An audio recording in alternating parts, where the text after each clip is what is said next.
أحلى سحور.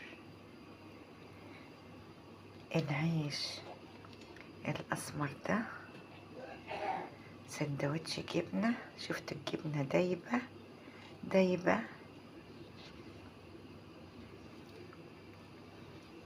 مع خيارة مع كوباية شاي. بعشق أنا السحور ده بالرغيف الأسمر ده عشان الرجيم. الجبنة دي تحفة تحفة يا بنات، تحفة دايبة دوب مع كوباية الشاي. أحلى سحور.